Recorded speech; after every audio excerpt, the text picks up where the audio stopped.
Hello students, let's proceed the studies of our subject business organization, and our today's topic is government grants for business organization. Okay, government grants का मतलब है कि government से किस किस तरीके के फाइनेंशियल असिस्टेंस बिजनेस ऑर्गेनाइजेशंस को मिलते हैं। Okay, introduction. जैसे कि ध्यान दीजिए, एक इकोनॉमी तभी अच्छे से रन करेगा जब यहाँ पे सर्विस ओरिएंटेड लोग भी होंगे और बिजनेस ओरिएंटेड लोग भी होंगे। जब बिजनेस ओरिएंटेड पर्सन होते हैं, जब बिजनेस होती है, देन इससे जीडीपी में इसका एडिशन होता है, जीडीपी में इसका कंट्रीब्यूशन होता है और साथ में इंप्लॉयमेंट भी जनरेट होता है। ओके, जो पर्सन बिजनेस में खुद इन्वॉल्व है, वो उसके लिए वो तो बिजनेस उसका खुद का इंप्लॉयमेंट है ही।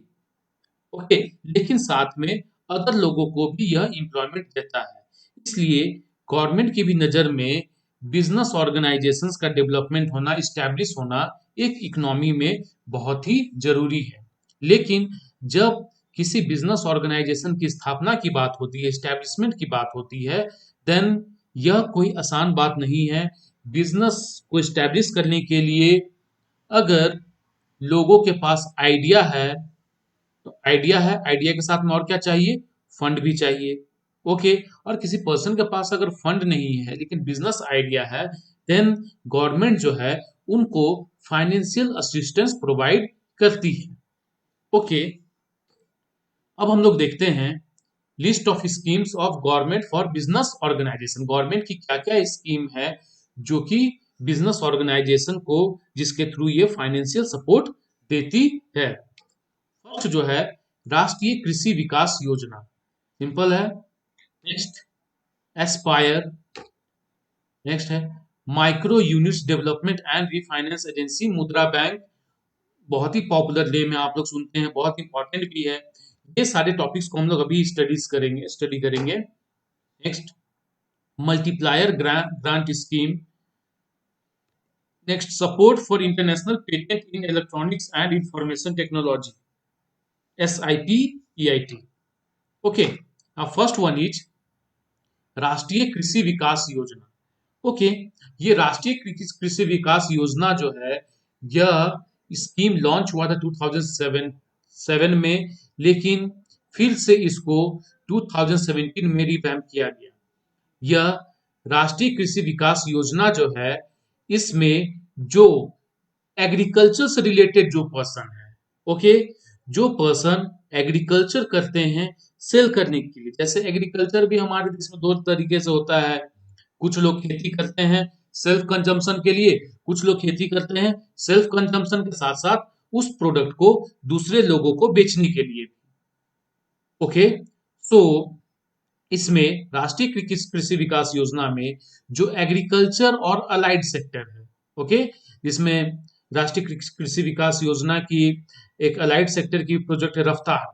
इसमें जैसे अलाइड सेक्टर में आपका आ गया एग्रीकल्चर से, अलाइड सेक्टर में जो डेयरी, ओके, डेयरी का बिजनेस है ना, दूध का उत्पादन और डिस्ट्रीब्यूशन। और एग्रीकल्चर में तो बहुत कुछ है ही, जैसे कि आपका वेजिटेबल्स का प्रोडक्शन, फ्रूट्स का प्रोडक्शन। ओके, यह सब इस कैटेगरी में आएगा। जो पर्सन इस बिजनेस में इन्वॉल्व है, उनको राष्ट्रीय कृषि विकास योजना के अंतर्गत इन्हें फाइनेंशियल असिस्टेंस मिलती है। Now next one is Aspire. Okay, Aspire जैसे कि यह भी एक स्कीम है। यह जो स्कीम है, जैसे एग्रीकल्चर जो है, एग्रीकल्चर के बाद जैसे एग्रीकल्चरल प्रोडक्ट है, अब एग्रीकल्चरल प्रोडक्ट से जो एक अलग दूसरा प्रोडक्ट बनेगा, जैसे मान के चलिए अगर मिल्क है, देन अगर मिल्क से बटर बन रहा है, ओके, अगर मिल्क से आपका चीज बन रहा है, पनीर बन रहा है, ओके, देन ये इस कैटेगरी में आ गया। ओके, और इसमें भी फाइनेंशियल असिस्टेंस प्रोवाइड किया जाता है, किसको? प्रमोशन ऑफ इनोवेशन, है ना, rural industries and entrepreneurship. Okay, so Aspire में यह भी स्मॉल स्केल इंडस्ट्रीज को इसमें फाइनेंशियल असिस्टेंस प्रोवाइड किया जाता है। मेनली वैसे इंडस्ट्रीज जो कि एग्रीकल्चरल प्रोडक्ट को कुछ दूसरा प्रोडक्ट बना रहे हैं। ओके, जैसे मैंने एक एग्जांपल दिया, जैसे मिल्क जो है, यह भी एक एग्रीकल्चरल एंड अलाइड इंडस्ट्री का प्रोडक्ट है। अब मिल्क से चीज बनाना, मिल्क से बटर बनाना, अगर ऐसी कोई इंडस्ट्री है, देन ये किस कैटेगरी में आ गई? एस्पायर की कैटेगरी में। और एस्पायर में के तहत वैसे स्मॉल स्केल इंडस्ट्रीज को फाइनेंशियल असिस्टेंस मिलता है। नाउ नेक्स्ट वन इज मुद्रा बैंक। बहुत ही इंपॉर्टेंट है मुद्रा बैंक भी। यह भी जैसे कुछ इनोवेटिव बिजनेस आइडियाज हैं, कुछ बिजनेस प्रोजेक्ट्स हैं, उनको ये फाइनेंशियल असिस्टेंस प्रोवाइड करता है। जनरली जैसे कि small manufacturer, small entrepreneurs, farmers, startups, individuals, shopkeepers, vendors, restaurants and bakeries. यह एक तरीके का जो स्कीम है ना, यह सभी लोग, मतलब हर एक सेक्टर के बिजनेस के लिए है। ओके, मीन्स एग्रीकल्चर में भी, स्टार्टअप्स में भी, इवन जो शॉपकीपर्स है उनके लिए, वेंडर्स है जो कि कुछ डिस्ट्रीब्यूशन का काम कर रहे हैं, रेस्टोरेंट्स, बेकरीज, साथ में माइक्रो फाइनेंस भी, ऐसे इंडस्ट्री जो कि माइक्रो फाइनेंस मीन्स छोटी छोटी अमाउंट्स के लोन्स लोगों को देते हैं। ओके, सो ये मुद्रा बैंक है, यह लोगों को जो लोन की असिस्टेंस प्रोवाइड करती है, यह 3 फेज में। फर्स्ट जो है वह होता है आपका शिशु, नेक्स्ट है किशोर और थर्ड है तरुण। शिशु का मतलब हो गया जब कोई बिजनेस इमर्जिंग स्टेज में है। ओके, जब इमर्जिंग स्टेज में है, देन उनको मुद्रा बैंक के तहत उनको जो फाइनेंशियल असिस्टेंस मिलेगा वो होगा आपका 50,000 के अंदर। फिर किशोर में 50,000 से, जब बिजनेस थोड़ा सा और अच्छे से डेवलप हो गया, देन उसको 50,000 से 5 लाख तक का फाइनेंशियल असिस्टेंस मिलेगा। ओके, फिर उसके साथ जब वो तरुण तरुण के स्टेज पे आएगा, जब वो किशोर का स्टेज, देन उसको और अच्छे से फ्लरिश करने के लिए जो फाइनेंशियल असिस्टेंस मिलेगा 5 लाख रुपीज से 10 लाख रुपीज का, वो तरुण के अंतर्गत आएगा। ओके, यहाँ पे मतलब 3 फेजेस में, 3 कैटेगरीज में क्या क्या है? शिशु, किशोर एंड तरुण। ओके, जो यहाँ पे इंटरेस्ट रेट जो होते हैं वह है आपके 8.4% से लेकर के 12.5% का।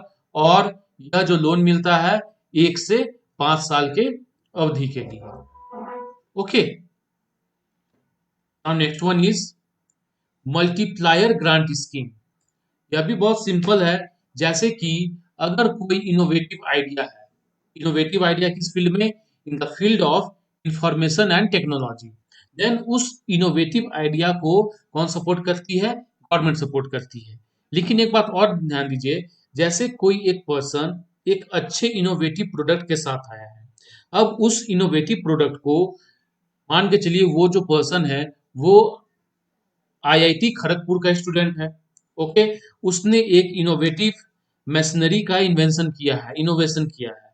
ओके, देन उस पर्सन को, उस स्टूडेंट को, जो आईआईटी खड़गपुर है वहां से फाइनेंशियल असिस्टेंस मिल रहा है। फिर मान के चलिए वो मशीनरी प्रोडक्ट ऑटोमोबाइल इंडस्ट्री का है, तो कोई ऑटोमोबाइल कंपनी भी उनको असिस्टेंस प्रोवाइड कर रही है, साथ में गवर्नमेंट भी उसको असिस्टेंस प्रोवाइड कर रही है। ओके, यहाँ देख रहे हैं ना, मल्टीप्लायर ग्रांट स्कीम। ओके, जैसे यहाँ लिखा हुआ, under this scheme if the industry support the R and D का मतलब हो गया research and development product which can be commercialised at an institutional level, then the government will also provide support to that product। अगर कोई industry, for example कोई एक IIT Kharagpur का student एक बहुत ही अच्छा एकदम फ्यूल एफिशिएंट कार का उसने इनोवेशन किया है, मान के चलिए उसके इनोवेशन को सपोर्ट कर रही है हमारे देश में टाटा कंपनी, है ना, टाटा मोटर्स सपोर्ट कर रही है। देन टाटा मोटर्स को सपोर्ट कर रही है, लेकिन साथ में उस पर्सन को जो सपोर्ट करेगी वो कौन? गवर्नमेंट भी सपोर्ट करेगी। Okay, now next one is support for international patent protection in electronics and information technology, SIPEIT। यह भी सिमिलर है। ओके, जैसे कि इसमें micro and small scale enterprises जो कि इंफॉर्मेशन टेक्नोलॉजी में इन्वॉल्व हैं, उनको फाइनेंशियल असिस्टेंस प्रोवाइड किया जाता है। ओके।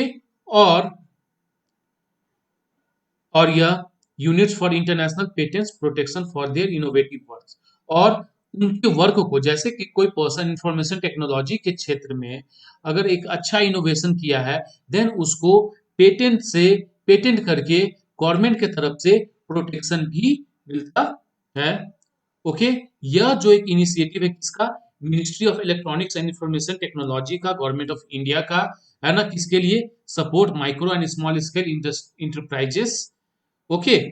सो इसमें इसमें क्या है कि फाइनेंशियल असिस्टेंस के साथ साथ जो एक पर्सन का इनोवेशन है, जो एक पर्सन का इन्वेंशन है, उसको भी सपोर्ट, उसको पेटेंट के थ्रू भी सपोर्ट किया जाता है। किस कौन, गवर्नमेंट उसको सपोर्ट करती है। Okay students, thank you.